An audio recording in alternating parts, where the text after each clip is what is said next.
Hello दोस्तों, crack UP board exam YouTube channel में स्वागत है। आज हम आपके लिए दो महत्वपूर्ण सारांश लेके आए हैं, जिसमें आपका बहादुर की कहानी और एक पंचलाइट। ये दोनों ही बहुत इंपॉर्टेंट है आपके यूपी बोर्ड एग्ज़ाम के लिए।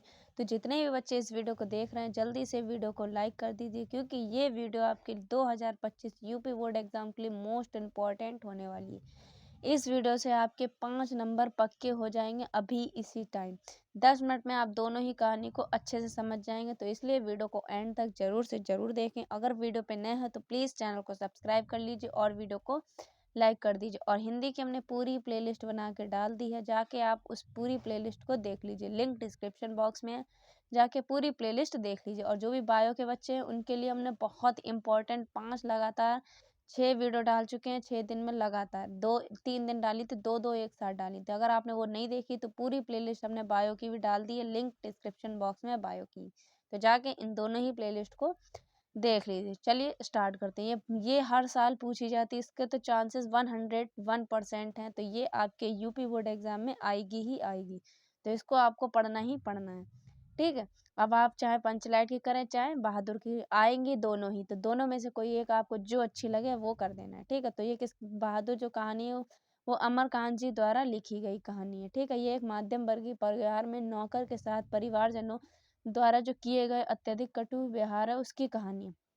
एक नौकर होता है जो उसके साथ उसके परिवारजन जो लेखक है उसके जो परिवार वाले होते हैं उसके साथ कटु व्यवहार करते, तो इसके ऊपर कहानी है। जो लेखक है उन्होंने स्वयं को पात्र बना कहानी का स्वयं को पात्र बनाते हुए कहानी की आत्मकथात्मक रूप में रचना की। ठीक है, उसके बाद आपको यहाँ तक लिखने के बाद पैराग्राफ चेंज कर लेना। अपने से संपन्न रिश्तेदारों के घर नौकर द्वारा जुटाई गई सुविधा एवं शान को देखकर लेखक की जो पत्नी थी निर्मला, वो भी क्या चाहती थी कि मेरे घर पे भी नौकर हो। तो जो अपने से मतलब जो रिश्तेदारों के जाती थी तो देखती थी उसके यहाँ नौकर लगा, तो इस ये भी चाहती थी कि मेरे घर पे भी नौकर हो। तो इसने भी क्या रख लिया, एक नौकर रख लिया। वो नौकर कौन था? बहादुर नेपाल का 12 से 13 साल का लड़का था, जो अपनी माँ के दुर्व्यवहार से तंग आकर कहाँ आ गया, शहर छोड़कर चला आता है और निर्मला के परिवार में नौकर रख लिया जाता है। निर्मला और उसका परिवार बहादुर के प्रति पहले तो बहुत अच्छा व्यवहार करते हैं, परंतु धीरे धीरे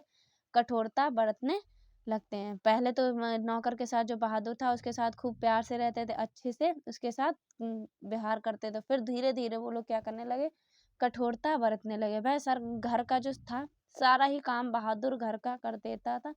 तो वह क्या करता, सारा घर का काम करता, इसके बावजूद भी क्या करते थे, उसके साथ वो लोग गाली गलौज और मारपीट भी करते थे। ठीक है, उसके बाद लिखा है कि झूठी चोरी का इल्जाम, उसके ऊपर क्या लगा दिया, झूठी चोरी का इल्जाम लगाकर उसे अपमानित किया और पीटा जाता था। उस पर झूठी चोरी का इल्जाम लगा दिया और क्या करते थे, उस पर झूठी चोरी का इल्जाम लगाकर उसे अपमानित करके पीटा जाता था।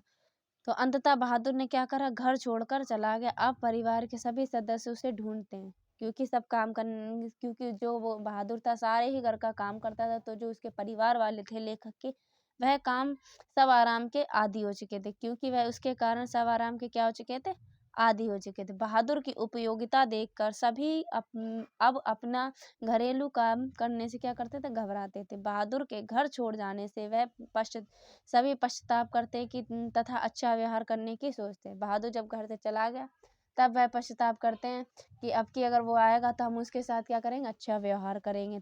तो ये बात आपको कही। उसके बाद एक लाइन आपकी है जो, परंतु अब पछताए हो क्या जब चिड़िया चुग गई खेत। तो ये लाइन बहुत ही इंपॉर्टेंट है। इस लाइन को आपको क्या करना है, ब्लैक पेन से लिखना है, जिससे कि आपको जो एग्जामिनर को दिखे कि जो जो मेन लाइन है, तो इसको आपको ब्लैक पेन से लिखना है और इसे कॉमन में बंद करना है। ऊपर आपने जैसे अमरकांत जी लिखा है तो अमरकांत जी को भी आपको ब्लैक पेन से दिखाना है। यहाँ पे जो बहादुर है ऐसे कॉमन में आपको बहादुर नाम ब्लैक पेन से लिखना है। तो ऐसे अगर आप दिखाएंगे तो आपके कॉपी का इंप्रेशन बढ़ जाएगा और एग्जामिनर आपको फुल मार्क्स दे देगा। ठीक है, उसके बाद चिड़िया चुग गई खेत। उसके बाद लिखा है कि बहादुर में सहनशीलता और स्वाभिमान की भावना क्या थी, कूट कूट कर भरी हुई थी। उसके इसी चरित्र के कारण यह कहानी क्या थी, हमें प्रिय थी। तो ये बहुत ही इंटरेस्टिंग और अच्छी कहानी है। इसे आप आराम से अगर एक बार इस वीडियो को देख लेते हैं और दिमाग में 1 से 2 बार, अगर 2 बार भी अगर ये वीडियो देख लेते हैं तो 100% गारंटी है आप तुरंत दिमाग में भर लेंगे और एक कॉपी फिर आप अपनी प्रैक्टिस करिए। एक पेज लीजिए और उस पे अपने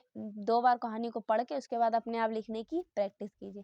100% श्योर है आप ये कहानी बिना देखे लिख लेंगे अगर आप इन वीडियो को 2 बार देखते हैं और आराम से आप लिख देंगे। बहुत ही ईज़ी और आसान शब्दों में लिखी है। अब आपकी जो कहानी है वो दूसरी है पंचलाइन। इस कहानी का सारांश भी बहुत पूछा जाता है। इन दोनों में से कोई आपको एक करनी होती है। जैसे ऐसे दे रखा होता बहादुर अथवा पंचलाइन, ठीक है। फिर उसके बाद भी कहानी का सारांश, उसके बाद भी अथवा आपको दे रखा होता है या तो आपको लाठी दे देगा, लाठी की आपको कहानी करनी हो तो आपको 4 में से कोई एक ऑप्शन मिलेगा। तो 4 में से कोई एक करना है तो बहादुर पंचलाइन तैयार कर लीजिए, इन्हीं दोनों में से आएगी। इसके अलावा आपको टाइम वेस्ट करने की ज़रूरत नहीं, सिर्फ आपको 2 कहानी पढ़ लेना, इसके अलावा नहीं आएगी। ये हमारी गारंटी 100% गारंटी है। इसके अलावा आप इन दोनों के अलावा कोई भी कहानी नहीं आएगी। आएगी भी तो ये दोनों में से कोई एक जरूर आपके एग्जाम में आएगी, ठीक है। उसके बाद ये कहानी क्या है, पंचलाइन रेणु जी के द्वारा लिखी हुई है। फणीश्वर नाथ रेणु पूरा इनका नाम है। तो ये किसके द्वारा लिखी, फणीश्वर नाथ रेणु जी की आंचलिक कहानी है। कहानी बिहार में एक पिछड़े गांव की परिवेश का क्या करा गया, सुंदर चित्रण प्रस्तुत किया। तो ये भी कहानी बहुत ही इंटरेस्टिंग है। इसमें एक पंचलाइट होती है जो गांव के सीधे साधे लोग रामनवमी के मेले से खरीद के लाते हैं। वह जो पेट्रोमैक्स होता है उसे बहुत ही सम्मान की चीज़ समझते हैं। जैसे हम लोग के घर पर कोई चीज़ बड़ी आती थी तो हम लोग उसकी बहुत केयर करते थे और उसे बहुत अच्छा समझते थे। कोई हम लोगों ने कार वगैरह महंगी ली तो हम लोग उसकी केयर करते। ऐसे ही लोगों के लिए जो पंचलाइट थी, जो पेट्रोमैक्स था, वो बहुत ही सम्मान वाली चीज़ थी, ठीक है। तो इसी बारे में ये बताएगा। तो महातो टोली में अशिक्षित लोग उन्होंने क्या करा, रामनवमी के मेले से पेट्रोमैक्स खरीदा, जिसे वे पंचलाइट कहते हैं। पंचलाइट को सीधे साधे लोग सम्मान की चीज़ समझते हैं और पंचलाइट को देखने के लिए टोली के सभी बालक, औरतें, मर्द इकट्ठे हो जाते हैं। सरदार अपनी पत्नी को आदेश देता है कि शुभ कार्य करने से पहले क्या करते हैं, पूजा करते हैं। जैसे हम लोग भी कोई बड़ी बड़ी चीज़ लेते हैं या कार वगैरह कोई भी चीज़ ली तो हम लोग उसकी पहले पूजा करते। तो ऐसे ही ये लोग जो पेट्रोमैक्स था उसे बहुत ही सम्मान की चीज़ समझते हैं। तो सरदार जी ने कहा अपनी पत्नी से कि पूजा का प्रबंध कर ले, ठीक है। तो सभी उत्साहित थे, परंतु समस्या उठती है कि पंचलाइट जलाएगा कौन। अब इन लोगों ने, ये सीधे साधे लोग को पंचलाइट जलाना नहीं आती थी पर इन लोगों ने खरीद ली। अब सवाल क्या उठा कि पंचलाइट जलाएगा कौन। सीधे साधे लोग पेट्रोमैक्स को जलाना नहीं जानते थे, ठीक है। अब उठेगा ये वाला सवाल।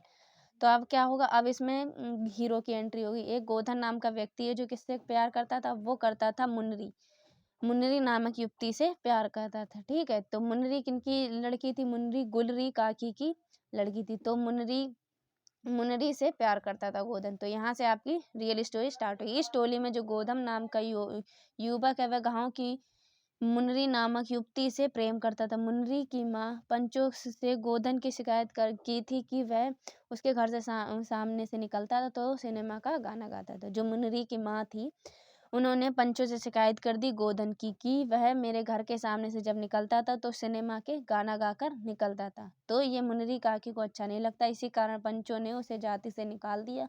और मुन्नरी को पता चला कि गोधन पंचलाइट चला सकता है तो वह बहुत चतुराई से क्या करती, यह बात तो पंचो तक पहुंचा देती। जो मुन्नरी थी जो गोधन से प्यार करती थी उसने दिमाग चलाया। उसने कहा कि उसे पता था कि ये गोधन जला लेता है तो उसने क्या कर दिया, मुन्नरी को पता था तो इसने कि गोधन पंचलाइट जला सकता है। तो वह बहुत चतुराई से पंचो के पास यह बात पहुंचा देती। तो पंच गोधन को पुनः क्या कर लेते थे, जाति में ले लेते थे क्योंकि वह पंचलाइट को जला देता है।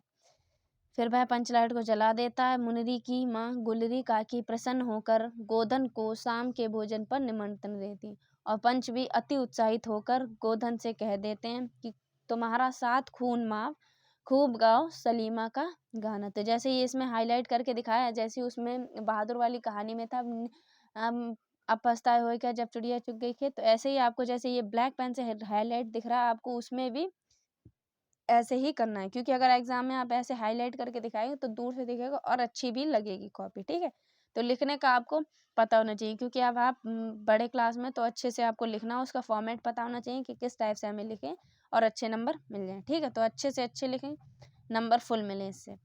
उसके बाद पंचलाइट की रोशनी में वह भजन कीर्तन तथा उत्सव मनाते हैं। कहानी का कथानक सजीव है, सीधे साधे अनपढ़ लोगों की संवेदना को वाणी देने में रेणु जी समर्थ हैं। इस कहानी में आंचलिक जीवन का सजीव झांकी प्रस्तुत की है। तो ये सीधे साधे लोगों की क्या की गई, इसमें संवेदनाओं को वाणी दी है। किसने दी है? फणीश्वर नाथ रेणु ने। तो ये कहानी बहुत ही इंटरेस्टिंग थी, क्योंकि इसमें जो पंचलाइट थी वो लोग बहुत ही सम्मान की चीज़ समझते थे, और वो जो महतो टोली में लोग थे वो अशिक्षित लोग थे, उन्होंने पढ़ाई वढ़ाई कुछ नहीं की थी, वह सीधे साधे भी थे और अशिक्षित लोग थे। तो वो लोग जब रामनवमी के मेले में गए थे तो उन्होंने देखा कि पंचलाइट, तो उन्होंने पंचलाइट खरीदी, पर पंचलाइट खरीद ली पर उन्हें जलाना नहीं आता था। तो इसी के ऊपर पूरी कहानी है। तो ये भी बहुत ही इंटरेस्टिंग कहानी, अगर आप इन दोनों को कहानियों को पढ़ लेते हैं 100% गारंटी, इन दोनों के अलावा आपको कोई भी पढ़ने की ज़रूरत नहीं। अगर आप इन दोनों को कहानी पढ़ लेते 5 नंबर आपको 100% मिलना ही मिलना है। अगली वीडियो में आपके लिए बहुत ही इंपॉर्टेंट लेके आने वाले हैं, तो इसलिए नोटिफिकेशन बेल को ऑन कर लीजिए। अगर वीडियो पे नए हैं प्लीज़ चैनल को सब्सक्राइब कीजिए, क्योंकि अगली वीडियो आपके लिए बहुत ही अच्छी होने वाली है। कुछ दिनों बाद आपके लिए MCQ सीरीज़ चलाएंगे, जिसमें आपके सुपर 30 MCQ होंगे। सारे ही सब्जेक्ट के क्लास 12 के MCQ लेके आएंगे। हर एक सब्जेक्ट, हिंदी आपकी, इंग्लिश, फिजिक्स, केमिस्ट्री और बायो, सबकी हम पांचों सब्जेक्ट की आपके लिए क्या लेके आएंगे? Super 30 MCQ। तो आपके टोटल हो जाएंगे 5 सब्जेक्ट, तो 150 आपके क्या होंगे? MCQ होंगे सारे सब्जेक्ट के। तो अगर आपको ये वीडियो देखनी है और MCQ वाली वीडियोस देखनी है तो नोटिफिकेशन बेल को ऑन कर लीजिए। अगर चैनल पर नए हो तो प्लीज़ चैनल को सब्सक्राइब कर लीजिए। हम मिलते हैं आपसे एक और अगली इंपॉर्टेंट वीडियो में, तब तक के लिए जय हिंद, ऑल द बेस्ट।